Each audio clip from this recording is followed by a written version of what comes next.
네, 오늘 말씀의 제목은 미래를 향한 확실한 소망이라는 제목으로 말씀을 나누도록 하겠습니다. 우리가 살아가는 시대는 점점 더 불확실해지고 있습니다. 여러 가지 경제적인 위기, 또 질병들, 또 인간관계의 갈등, 또 우리 삶의 진로의 문제들은 많은 사람들을 절망으로 몰아놓고 있습니다. 그래서 미래에 대한 두려움을 우리에게 안겨다 주죠. 심리학자 빅터 프랭클이라고 하는 심리학자는 그에 져서 죽음의 수용소에서 이렇게 기록하고 있습니다. 미래에 대한 희망을 잃은 사람은 현재의 고통을 견디지 못한다. 미래에 대한 희망을 잃은 사람은, 미래의 희망이 없는 사람은 현재의 고통을 이기지 못한다. 반대로 고통 가운데서도 소망을 발견한 사람은 가장 절망적인 상황에서도 삶의 의미를 발견하며 앞으로 나아갈 수 있다. 여러분들이 힘들고 어려운 가운데 있어도 여러분들이 소망을 발견하면, 여러분들 인생 가운데 소망을 붙들면 절망적인 상황일지라도 삶의 의미를 발견하게 되고 그것 때문에 앞으로 나아갈 수 있게 된다라는 것입니다. 자, 여러분들은 소망을 가지고 계시나요? 여러분 삶에 다 소망이 있으세요? 네, 있을 거예요. 그렇죠? 희망이 있을 거예요. 대답 안 하시는 분들은 소망을 갖게 되시기를 바랍니다. 네. 이 소망이 없으면, 소망이 뭐예요? 거창한 게 아니에요. 내가 내일, 다음 주일 어떤 희망을 붙들고 살아가는 사람과 그런 것이 전혀 없이 하루하루를 살아가는 사람의 삶은 완전히 다르겠죠. 자, 오늘 우리가 살펴볼 예레미야 29장 11절은 바벨론 포로로 끌려간 이스라엘 백성들에게 주신 하나님의 약속의 말씀입니다. 하나님의 약속의 말씀은 뭐예요? 고난 속에서도 하나님께서 계획하신 소망이 있음을 깨닫고 하나님의 그 약속을 붙들고 살아가라 라고 하는 것입니다. 오늘 저는 말씀을 통해서 소망의 본질과 또 그 소망이 어떻게 우리의 삶을 변화시킬 수 있는지를 함께 찾아보고자 합니다. 오늘 예레미야 29장은 이스라엘 백성들이 바벨론 포로로 끌려가 고통을 겪던 시기에 기록된 말씀이에요. 이스라엘 백성들이 자기의 고국 땅을 등지고 이제 포로로 끌려갔어요. 예루살렘 성전이 파괴되고 또 조국을 잃게 되고 낯선 땅에서 정착하며 살아가야 했습니다. 여러분 얼마나 힘든 상황이겠어요? 여러분들 원치 않는 곳에 이사 가서 살아야 된다고 한번 생각해 보세요. 그런데 그 이사 간 곳에서는 많은 사람들이 압제하고 억압하고 억누르는 곳이에요. 그런 상황 가운데 이스라엘 백성들이 살아가고 있습니다. 이들은 자신들이 하나님 앞에 죄를 지어서 이제 심판을 당하구나 이런 생각을 다 가지고 있었어요. 그런데 그들이 동시에 하나님의 구원 계획에 대해서는 소망을 점점 잃어가고 있었어요. 그러니까 그냥 삶이 자포자기고 절망인 거죠. 하나님께서 심판하시면 하나님은 심판으로 끝나는 것이 아니라 반드시 우리의 삶을 다시 구원하시고 회복시키기 원하시는 분인데 이스라엘 백성들은 이걸 알지 못했던 거예요. 그러니까 어떻게 돼요? 바벨론 포로로 끌려가서 그냥 절망 가운데 살아가고 있는 거죠. 여러분 예수님을 알지 못하는 사람들은 어떻게 살아가요? 절망하고 사는 거예요. 여러분들이 조현병, 조울증, 우리가 여러 가지 정신질환에 걸리면 많은 사람들은 어떻게 생각해요? 절망합니다. 약을 먹어도 별로 효과가 없네, 자꾸 졸리네, 힘들고 피곤하네, 일상의 삶이 되지 않고 또 취업하는 것도 어려워지고 하면 어떻게 돼요? 자포자기하고 절망하고 살아가는 거예요. 그런데 아마 이 자리에 오신 분들은 소망을 붙든 분들이세요. 그렇죠?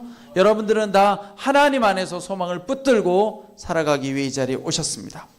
자, 이런 상황 가운데 거짓 선지자들은 어떤 예언을 하느냐? 이스라엘 백성들을 향해서 곧 풀려날 것이다. 예루살렘 땅으로 다시 돌아갈 것이다. 여러분 희망을 가지십시오. 이렇게 예언하는 예언은 거짓 예언인 거예요. 여러분 오늘 우리가 살아가는 신앙생활 속에서도 여러분들에게 무조건 희망, 잘 될 거야, 너 취직될 거야, 조현병 여기 오면 다 고칠 수 있어. 여러분 이렇게 말하는 건 다 뭐예요? 거짓 예언이에요. 거짓 예언. 그렇게 고칠 수 있으면 얼마나 좋아요. 그렇죠? 우리 벌써 다 해결됐지. 이스라엘 백성들에게도 거짓 예언자들이 나타나서 여러분 바벨론 땅에서 곧 다시 돌아갈 거니까 짐 풀지 말고 준비하고 계세요.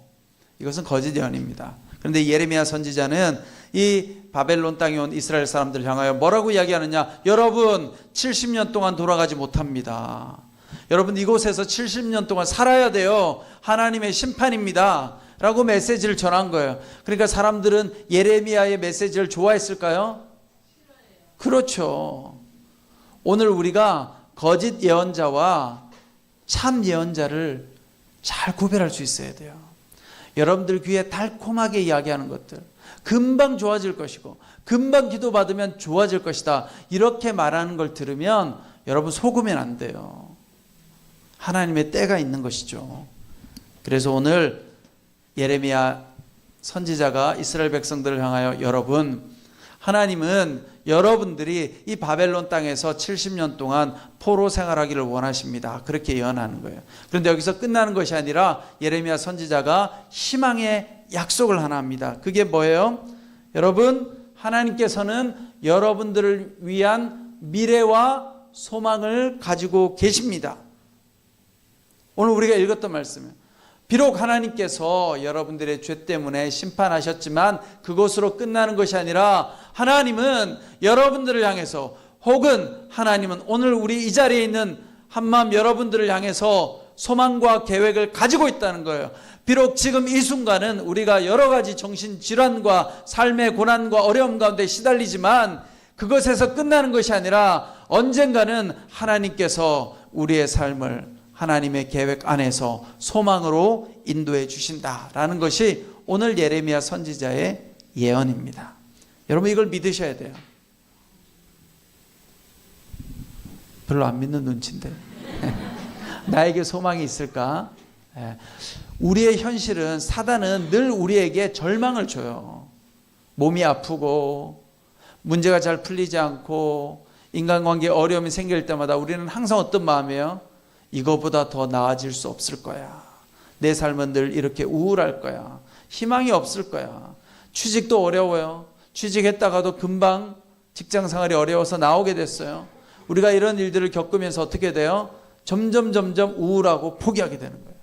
그런데 오늘 하나님은 예레미야 선지자를 통해서 이스라엘 백성들에게 무려 70년 동안 바벨론 땅에서 살아야 되는 이런 고통스러운 메시지를 선포함에도 불구하고 그 70년이 지나면 하나님께서 희망과 소망을 주시겠다라고 하는 약속을 들려주십니다.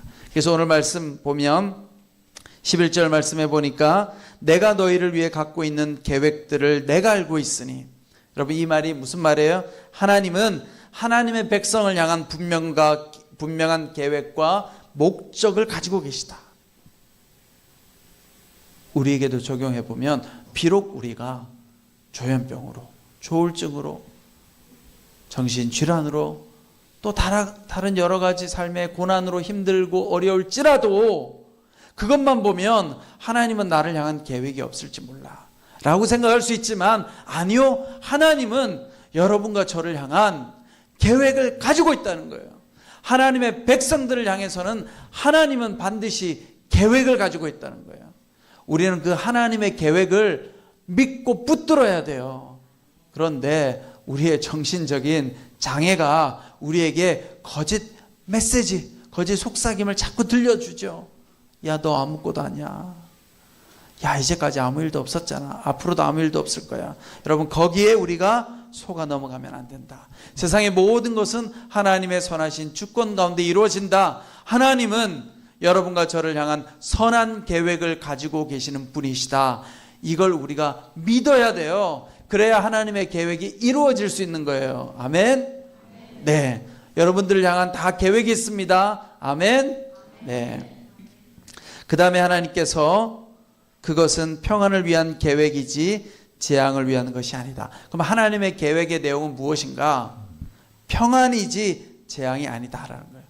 우리는 삶이 잘 해결이 안 되면 뭐라고 생각해요? 아, 나를 향한 계획 속에는 평강이 없구나. 내 삶에는 어둠과 내 삶에는 풀리지 않는 것들밖에 안 남아있구나. 우리가 그렇게 생각하지만 오늘 분명하게 하나님은 예레미야 선지자를 통해서 말씀하셨어요. 70년 동안 바벨론 포로 생활을 해야 했던, 어떻게 보면 너무나 인간적으로는 절망적이었던 이 사람들을 향해서 내가 너희들을 향한 계획을 가지고 있는데 그 계획은 재앙, 잘못되는 것이 아니라 평안이라고 말씀해 주신다. 오늘 하나님은 여러분들을 향해서도 평안의 계획을 가지고 계신다라는 거예요. 하나님이 주시는 근데 평안은 세상이 주는 평안과 다르죠. 세상이 주는 평안은 뭐예요? 내가 원하는 것이 잘 되어질 때 기분이 좋아가지고 평안해지는 거예요. 근데 이런 평안은 내가 원하는 것, 내가 가지고자 하는 것이 되지 않으면 어떻게 돼요? 금방 사라지죠. 하나님이 주시는 평안은 어떤 것이냐? 하나님이 내 가운데 오셔서 내 마음이 충만해지는 거예요. 공허하고 외롭고 쓸쓸한 것이 아니라 하나님이 내 마음 가운데 오시니 내 마음이 풍성해지고 충만해져서 환경과 상관없이 내가 하나님을 신뢰할 수 있는 마음이 생기는 것이 바로 평안이라는 거예요. 하나님께서 그런 평안을 여러분들에게 주시기 원하신다. 그래서 여러분, 이 평안은요, 우리가 비록 죄 가운데 있을지라도 실패하거나 넘어질지라도 하나님이 생각을 바꾸지 않는다는 거예요. 하나님의 사랑과 계획은요, 우리의 모습과 상관없이 절대로 변하지 않는다는 거예요. 우리가 이걸 믿어야 평안할 수 있는 거예요. 이걸 안 믿으면 어떻게 돼요? 삶이 안 풀릴 때마다 에이, 하나님 뭐 나를 향한 계획이 있다고, 무슨 계획? 하나도 잘 되는 게 없는데 우리가 그렇게 절망하죠.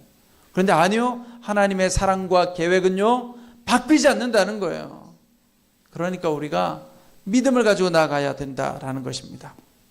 자, 이제 이 하나님의 계획은 너희에게 미래와 소망을 주기 위한 것이다. 그 하나님의 계획은 평안인데 그 하나님의 계획은 우리의 미래에 어떻게 돼요? 소망을 주는 거예요. 우리의 미래를 주고 소망을 주고. 세상은 미래가 없죠, 그렇죠? 세상은 그 사람의 노력의 결과대로 바로 판단하지만 하나님은 우리에게 미래를 주신다는 거예요. 그리고 소망을 주신다라고 말씀합니다. 자, 그런데 여기서 많은 그리스도인들이 오해하고 있는 것이 있어요. 하나님께서 우리에게 평안과 미래와 소망과 계획을 주신다고 하니까 그래, 내가 예수님 잘 믿으면 바로 내 문제가 해결되고 즉각적으로 물질의 축복이 오고 즉각적으로 모든 문제가 해결될 거야. 여러분, 그렇지는 않습니다. 그것이 하나님의 구원은 아니에요. 오늘 예레미야가 이스라엘 백성들을 향해서 70년 동안은 여러분 포로 생활을 해야 됩니다 라고 이야기하셨어요. 70년, 우리에게도 70년은 아니겠지만 7개월이 될 수도 있고 7일이 될 수도 있고, 그렇죠? 7년이 될 수 있는 거예요. 몰라요, 하나님의 계획은. 중요한 것은 하나님은 반드시 하나님께서 세운 계획을 이루시고 끝에는 여러분과 저를 회복시키고 구원하기를 원하신다는 거예요. 하나님의 계획의 끝은 뭐냐? 회복에 있어요. 회복. 여러분과 저를 회복시키신다라는 거예요. 우리가 회복에 대한 소망을 붙들고 나아가야 돼요. 여러분, 우리 한마음 공동체 안에도 좋아지신 분들 많죠. 여러분 다 많이 좋아지셨잖아요, 옛날보다. 그렇죠? 안 그러세요? 그러시죠?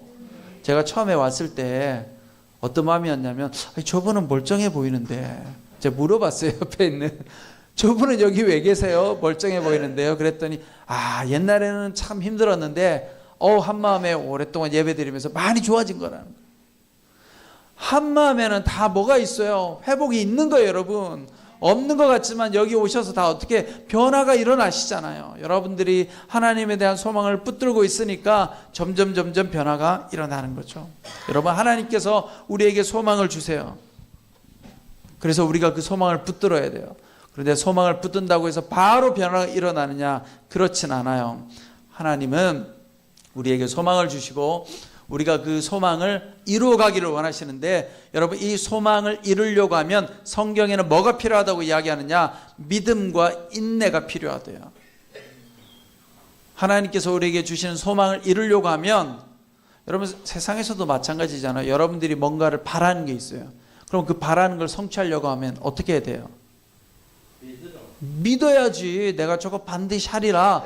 믿음. 그 다음 뭐가 있어야 돼? 인내가 있어야 되잖아요. 더더욱 하나님 안에서 우리에게 뭐가 있어야 돼요? 하나님을 향한 믿음. 하나님께서 이 소망을 이루어 주실 거야. 그 다음에 하나님 안에서 뭐가 필요해요? 인내가 필요한 거예요. 참아야 돼요, 여러분. 여러분들이 좋아지고 회복되려고 하면 뭐가 필요해요? 참아야 돼요. 네, 휴대폰이 울리니까 자기 휴대폰을 빨리 점검하세요. 누구 휴대폰인지 지금 모르기 때문에. 그래요. 인내해야 돼요. 여러분, 인내가 필요해요. 믿음 생활에서는요, 더더욱 인내가 중요해요. 그러니까 여러분만 인내하는 게 아니라 세상의 모든 그리스도인은 다 뭐를 해요? 인내하는 거예요. 내 뜻대로 잘 안 돼요. 그래서 우리가 인내해야 돼요. 왜냐하면요, 하나님의 계획은 우리의 생각과 다르기 때문에 그래요. 내 입장에서는 인내지만 하나님의 관점에서는 인내가 아니라 너에게는 이 시점이 가장 좋은 시점이야. 하나님의 시점이 있는 거예요. 그런데 우리의 관점에서 볼 때는 그 하나님의 시점까지 뭐가 필요해요? 우리가 잘 기다려야 되니까 인내가 필요한 거죠. 그 다음에 또 중요한 것은 소망은 하나님의 뜻과 일치할 때 우리의 소망이 여러분 이루어집니다. 그러니까 하나님의 계획을 이루려고 하면 어떻게 해야 돼요? 하나님의 뜻에 맞는 소망을 가져야 되겠죠.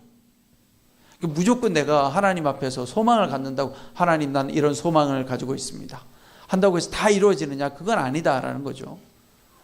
하나님 안에서 우리가 소망을 가지고 믿음과 인내로서 소망을 이루어가는데 그 과정에서 하나님의 뜻에 부합해야 그 소망이 이루어진다. 그러면 하나님의 뜻에 부합한 소망인지를 어떻게 우리가 알 수 있을까요? 하나님의 뜻에 순종하고 기도하는 거죠. 여러분들이 하나님 앞에 기도하면 하나님께서 여러분들 마음 가운데 어떻게 해요? 평안함을 주시고 하나님의 뜻 가운데로 인도해 주신다는 거예요.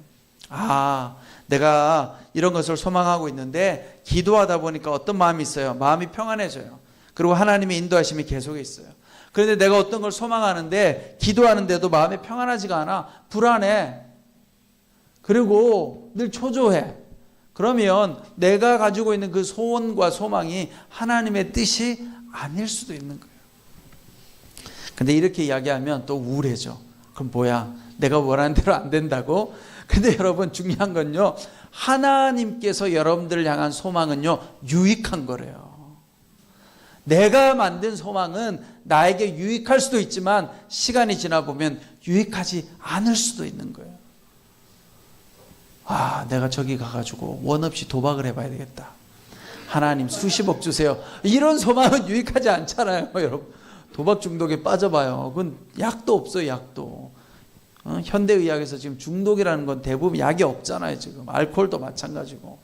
그래서 우리가 하나님밖에 없는 거예요. 하나님이 강권적으로 역사해가지고 어느 날 그래서 술이 써가지고 먹고 싶지 않게 되든지, 도박장에 갔는데 내가 왜 여기 앉아있지? 미쳤지? 이런 생각이 들게 만들어야 되는 거예요. 그건 하나님밖에 할 수 없잖아요. 그러니까 우리가 내가 마음속에 품는 소망이 다 유익한 것이 아니라 하나님께서 나를 향한 그 계획을 내가 발견하는 것이 그게 진짜 소망인 거예요. 그럴 때 하나님께서 그 소망으로 우리를 인도해 주신다는 거예요. 자, 그런데 오늘 예레미야서 29장 11절 이 말씀이 성취가 됩니다. 어떻게 성취가 되느냐? 예레미야 선지자가 이스라엘 백성들을 향하여 하나님께서 너희를 향한 생각은 미래와 희망, 미래와 소망이라고 하셨잖아요. 그 미래와 소망이 예수 그리스도 안에서 성취가 되어지죠. 여러분, 예수님께서 우리의 모든 죄를 지시고 십자가에 달려 돌아가셨어요. 그래서 우리가 이제 그 예수 그리스도를 붙들면 그 예수님께서 우리의 구원자 되시고 날마다 우리를 도와주신다는 거예요. 십자가에 달린 예수 그리스도를 여러분들이 붙들어야 돼요. 그냥 막연하게 주여 나를 도와주십시오가 아니라 예수님, 십자가에서 나의 죄를 사하여 주신 주님, 십자가에서 내 두려움을 사하여 주신 주님, 십자가에서 내 안에 있는 모든 두려움과 불안을 해결해 주신 주님, 주님께서 내 삶의 불안과 두려움을 해결해 주실 줄 믿습니다. 여러분 그 심리학자 브레네 브라운이라고 하는 분이 마음 가면이라고 하는 책을 썼어요. 근데 이 마음 가면의 책의 주제가 뭐냐면 이 사람이 취약성에 대한 아주 연구의 전문가인데요. 인간이 대부분의 사람들은 내 취약함, 내 연약함, 부족함을 어떻게 해요? 감추려고 하잖아. 그렇죠? 근데 진짜 우리가 치유될 수 있는 방법은요, 내 안에 가장 약하고 취약한 부분을 솔직하게 드러내면 거기서부터 치유가 시작된다는 거예요. 우리가 예수님 앞에 나의 가장 부끄럽고 수치스러운 부분을 내어놓으면 예수님께서 우리를 치유하기 시작한다는 거예요. 여러분, 우리가 회복되는 가장 좋은 방법은 뭐예요? 여러분들의 그 연약함, 조현병, 조울증, 그 증세 때문에 힘들 때마다 여러분들이 어떻게 해야 돼요? 하나님 앞에 솔직하게 그걸 드러내는 거예요.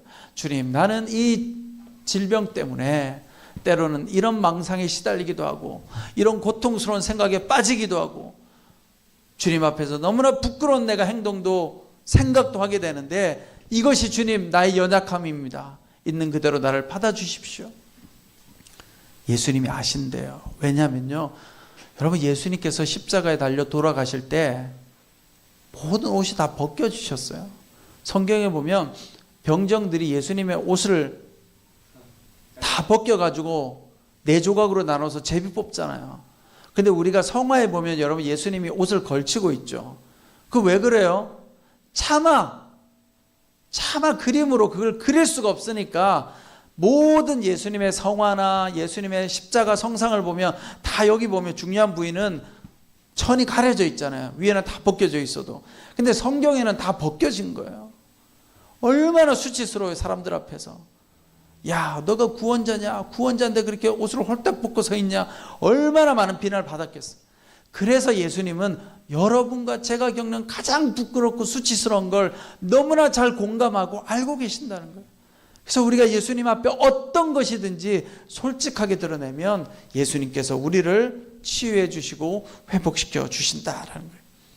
제가 아주 친한 형님 목사님한테 들은 이야기예요. 엊그저께 이 목사님이 여기 연희동에서 목회할 때 어느 성도님 집에 갔대요. 갔더니 한 자매가 있는데 그 이제 어머니가 오랫동안 병상에 누워 있는 거예요. 근데 이제 병상에 오래 누워 있으면 뭐가 생겨요? 등에 욕창이 생기죠. 근데 뭐 세브란스 병원에 가도 이 욕창이 치료가 안 되는 거죠. 주사 맞고 약도 먹어도. 그래서 이제 이 목사님이 참 안타까워서 기도를 해주고 그 다음에 어느 장애인 시설에 또 방문하게 됐대요. 이 목사님이 장애인 시설에 갔는데 거기 가니까 또 욕창 환자들이 있는 거예요. 그런데 장애인 시설에서 그 돌보는 분이 그 욕창 환자에게 어느 가루를 가져오더니 그 가루를 막 발라주는 거예요. 근데 가루를 바르니까 어떻게 돼요? 시간이 지나니까 욕창이 없어진 거야. 그렇고 깜짝 놀라가지고 목사님 그게 뭐냐고, 나도 그 약 좀 달라고, 가루 약 좀. 이게 병원에서 파는 게 아니고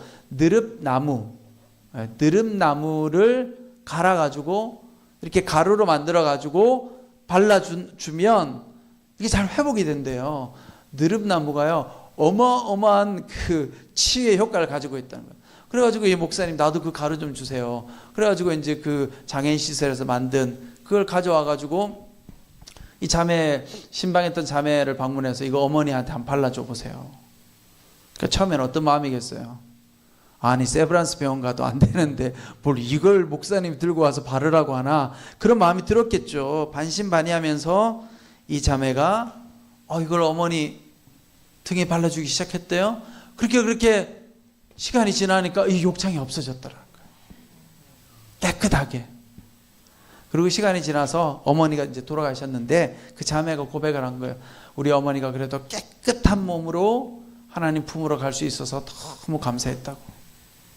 여러분 세상에 이 느릅나무 껍질도, 이 느릅나무의 뿌리도 이렇게 생명을 주는데 누가 주신 거예요? 하나님께서 주신 거잖아요. 그렇죠? 하나님께서 주신 것인데 하물며 우리 예수님은 여러분과 저의 영혼의 상처와 절망을 치유해 주시기 위해서 십자가에 달려 돌아가신 거예요. 우리가 예수 그리스도를 믿으면 예수님께서 여러분과 저의 영혼의 상처를 치유해 주실 줄 믿습니다. 아멘. 그러니 오늘 우리에게 필요한 것은 무엇입니까? 예수님의 부활에 소망을 붙들고 나아가야 돼요.